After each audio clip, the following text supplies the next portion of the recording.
I'm Jill Snitcher, Executive Director of the Columbus Bar Association. Judge Ted Barrows was recently inducted into the Ohio Veterans Hall of Fame. He joins 20 inductees with the 2021 class. He also joins 915 other Ohio service members who were inducted since 1992. Judge Barrows joined the Army right out of high school in 1965 and was honorably discharged in 1968 as Staff Sergeant. He's continued to work with former service members at risk through his work on the Military and Veterans Services Court and through his tenure as a judge in the Franklin County Municipal Court. His dedication to community and service shows just how terrific our local bench is. While we're sad to see Judge Barrows retire, we want to take an opportunity to thank him for his service. With the help of Columbus Bar Media Services, we recently had an opportunity to sit down with Judge Barrows and discuss his military service and career accomplishments. We hope you will enjoy this. My name is Judge Ted Barrows. I work at the Franklin County Municipal Court as the administrative and presiding judge. My childhood was an interesting one because by the time I was 13 years old, we'd lived in 11 different places. My father got transferred, got promoted, changed jobs, got fired once, and so we moved all up and down the East Coast. I was born in Maine, my first sister was born in Virginia, and my younger sister was born in upstate New York. We lived as far south as Charlotte, North Carolina. Finally came back to the Hartford, Connecticut area, a suburb of Hartford, which was where I graduated from high school in 1965. When I was in high school, I was determined that I wanted to go to the United States Military Academy at West Point and become a career soldier. I didn't get accepted to the military academy. I knew that every year out of the ranks, the Army sends a certain number of people to West Point. So I thought, here's my chance. It may be a long shot, but what the heck? So in 1965, age 17, with the permission of my parents, I enlisted in the United States Army. Went through basic training and advanced infantry training. My father was a paratrooper in the 82nd Airborne Division during the Second World War, and I wanted to follow in his footsteps. So I requested jump school and told them that I was second generation. My father's history in the military is not the same as mine. He enlisted at the beginning of the Second World War. He wanted to be a pilot, but his vision wasn't good enough. He became an officer. He fought in Europe near the Battle of the Bulge at Nijmegen, Holland, a bridge too far. And he was in that fighting. He was in North Africa. He landed in Salerno, Italy, and fought there too. He was decorated. He was wounded, although he always told us it was an accidental shooting during training. And I never believed him, but to the end of his life, I couldn't press him too far for it. And then when the war got over, he got out. He had no interest in a career in the military. He went to college at Maine, University of Maine, in chemical engineering, and that was his career. Everyone in the 82nd Airborne Division must maintain their jump qualification. So we would go out. They had some things planned for us, but you only had to jump once every 3 months to stay qualified. But we were young and didn't have a lot of money, so we used to go out on Saturday where they would have helicopters who take all the officers up, and they would jump out and get their jump instead of having to load on a C-130 with a whole bunch of smelly troops. And we'd go out there and we'd just volunteer, and we'd do a couple, 3 jumps on a day. So by the end of my 3 years, I had 55 jumps. By the time I'd been in the Army for 6 months, I decided it was not the career that I wanted after all. So I finished out my 3 years in the United States Army and was able to use the GI Bill to pay part of my tuition at Bates College in Lewiston, Maine, where I went and did undergraduate studies with a major in what they call government, which is political science, and a minor in English. And I got to my senior year and I'm scratching my head and said, you know, the only thing I'm qualified for at this point is to go teach. And I didn't think that sounded like what I wanted to do. So a couple of friends of mine said, well, why don't you go take the law boards? And I said, what's that? Well, you take an LSAT. So they were offering it at Colby College, which is in a different town. So the 3 of us drove over there, got a room for the night, went out drinking, and we took the test the next day. One of my friends didn't do very well on the test at all, but I scored higher than I had any reason to expect. So when I got my results, I talked to my advisor, and he said, you'll go to Yale, you'll go to Harvard, look at these things. And I said, well, wait a minute, slow down. So I got married at the end of my college years. And so my wife and I talked about graduate school and law school. And I said, let's go to graduate school for you first, and then we'll go to law school later. So it was delayed for several years, but I eventually came here to the Ohio State University to go to law school. So that's how I got to be a lawyer. When I got here, I worked, I had a job for a couple of years with an agency that provides support to small county public defenders. It was called the Public Defender Association. And so on our board of directors was James Cura, who was the Franklin County Public Defender at the time. My boss, Meg Tieford, knew that I wanted to be a public defender or a legal aid lawyer. And so when I was getting, she mentioned to Cura that I'd like a job. He offered me the job, and I took it. 1978, I think the salary was $6,700 a year. And so I was a public defender for 3 years. I went in private practice for 2 years. I was a failure because I'm not a business person at all. And then one day, Mr. Cura called me up and he said, I hear you're having trouble in the private practice. And I said, yeah. And he said, you want to come back? I had no reason for him to ever offer me the job back, but I came back. I enjoyed public defender work. That's probably the best work I've ever done. After a while there, then I got an offer to go to the State Attorney General's office. I worked in the Consumer Protection section for about 9 years. I learned civil law while I was there. And then my friend Janet Jackson got appointed to be the city attorney, and she was going to hire some people. She wanted to hire a chief prosecutor. So I applied for the job. I was interviewed by Tony Celebrezzi, of all people, and a couple of other folks. And I didn't get the nod. They hired Steve McIntosh, who's now a common pleas court judge. But about 3 weeks later, I got a call from Janet Jackson. She said, do you still want to come and work for me? And I said, well, let me think about it for about a second. Yes. And so she hired me as the first assistant. So Mac and I worked together, like side by side for about 7 years, and it was one of the best experiences I've ever had. Fine man, one of the best I've ever met. At the end of that period of time, I thought it might be time for me to take a shot at running for judge. And the first time I went to ask Janet if I could do that, because that's what you do in politics, she said, who do you want to run against? And I told her, and I said, nope, you can't run against him. He's a friend of mine. I backed on down. The next time I had an opportunity, she said, go for it. I ran against a woman who was also a friend of mine who had been appointed by the governor. She had worked on the governor's staff and been appointed by the governor. So and she'd only been on the bench for like 5 months by the time the election came around. So she and I ran. I enjoyed campaigning. It was evident to me that she really didn't enjoy it that much, and I was successful. It was a long shot. People I talked to said, you don't have a snowflake's chance in hell of winning, and I did. And so that's where I've been for the last 18 years, and best job in the world. I became interested in the possibility and I knew that there were other veterans courts that were springing up around the state and around the country, and I was interested in it. And I started thinking about and planning how I would go about doing it. Scott Vanderkar, who's cleverer than I am, just went to the county commissioners and said, give me some more money and I'll start a veterans court. And he did it. So I was a little bit disappointed. I was glad he got it started. I was a little disappointed, but I sucked it up. And then a couple of years later, he said, the Supreme Court is setting rules for these things now. We're going to have to follow the rules. It's going to be more complicated. I can't handle all 3 of these courts myself. I want you to take this one over. And I said, okay.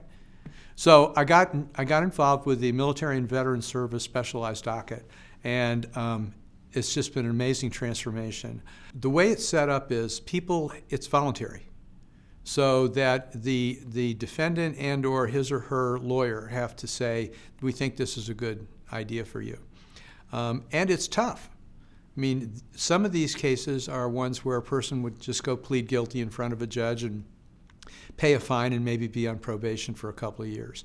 But our program requires them to attend every week for at least the first 3 or 4 months. And then depending on their progress, they can come every other week.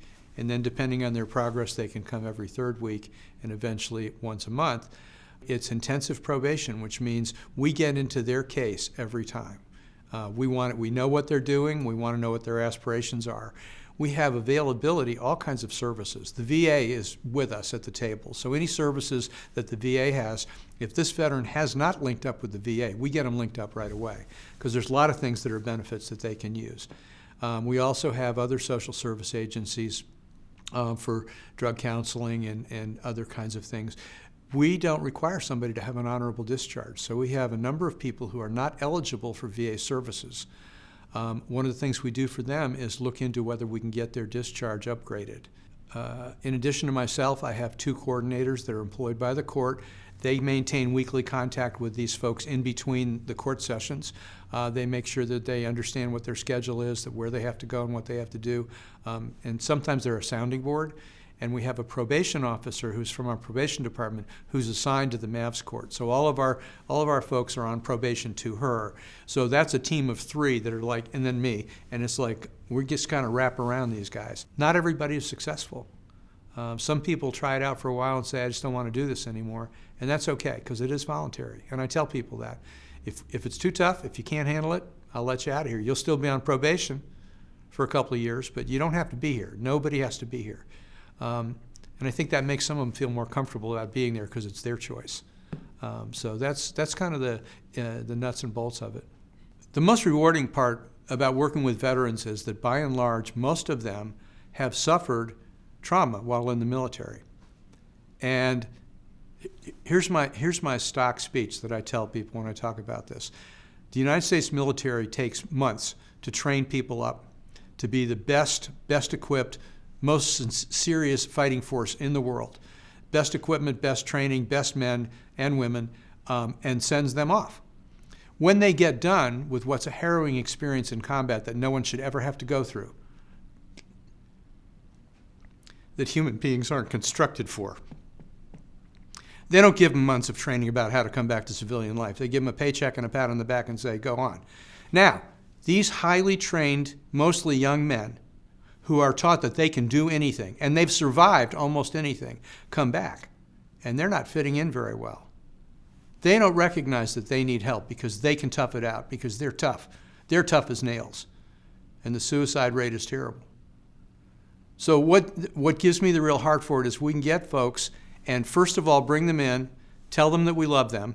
We don't use those words because it wouldn't work out too well. But tell them that we love them, and then get them to realize that they can have help, and it doesn't make them a lesser human being, and they can deal with some of the issues that may have brought them to court because they're self-medicating.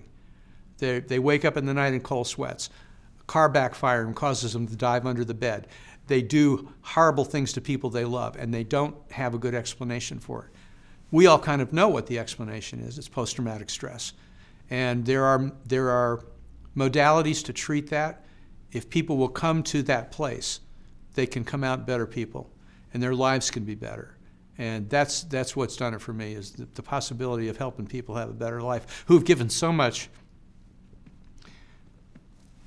who just like me held up their hand and swore to defend the Constitution of the United States.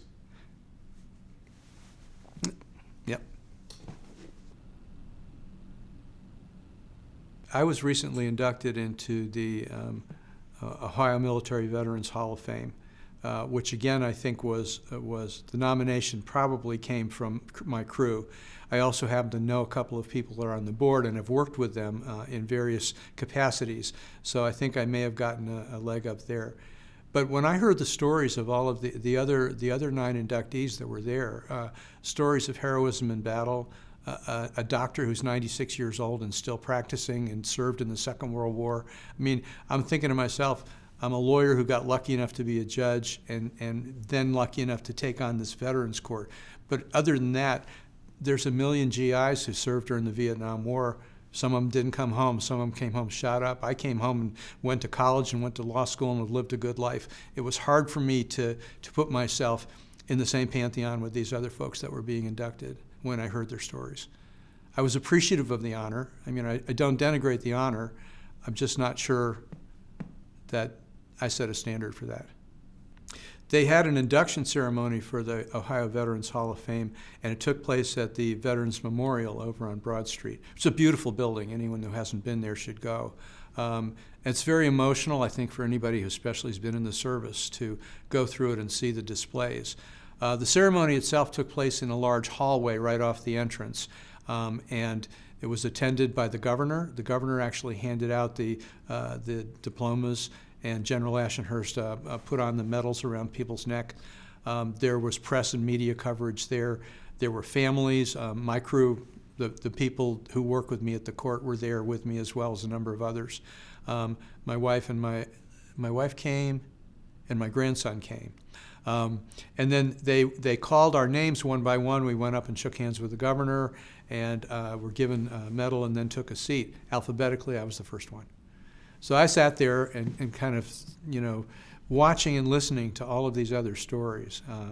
It was pretty impressive. It was very emotional. And I think it's a good thing that they do that.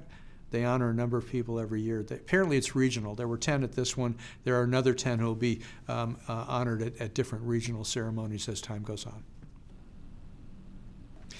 My time at the court is coming to an end. There's a state statute that says if you hit 70 years old, you can finish your term in office, but you're not allowed to run for another one. And I'm in that category. So on December 31st, my term will end. My wife has been retired for 10 years. And she's had the house to herself 5 days a week for most of those 10 years. So I think there's going to be an adjustment. I took a staycation in October, stayed home for a whole week. It went very well. We did some things together. We did some things separately. Her computer's in one room and my computer's in another room. And I think we got along okay. So on that front, I'm sure there will be some adjustments, but it's going to be good. There is a thing that you can do if you retire as a judge, and it's called sitting by assignment. So that if a judge in another community is taking 2 weeks of vacation, that court doesn't close down. The Supreme Court will assign a retired judge to go and stay there for the 2 weeks and take care of business. So I'm looking forward to the possibility of doing that as well.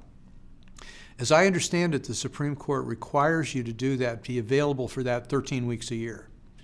By my calculation, that'll finance 2 more scuba diving trips every year. So that's part of my plan, is to stay active and scuba dive a little bit more. Also, it'll free me up during the daytime to do more of the volunteer work that in my local community that the Kiwanis Club does. I will be able to go and volunteer at the food bank on Tuesdays or Thursdays, spend a couple of hours doing that, which I was on their board of directors for a couple of years. It's got my heart. And people need food, and this is a way that all of us can give back. And I'm sure that I'll find other opportunities, but the best advice I got so far from somebody who is retired is don't take on too many things right away. Take it easy, see how it works out. If another opportunity comes up and you've got the time and the heart for it, go for it. But don't say yes to 6 things all at once. You may be sorry. And that's good advice. So I'm going to take it easy. I'm going to segue into it.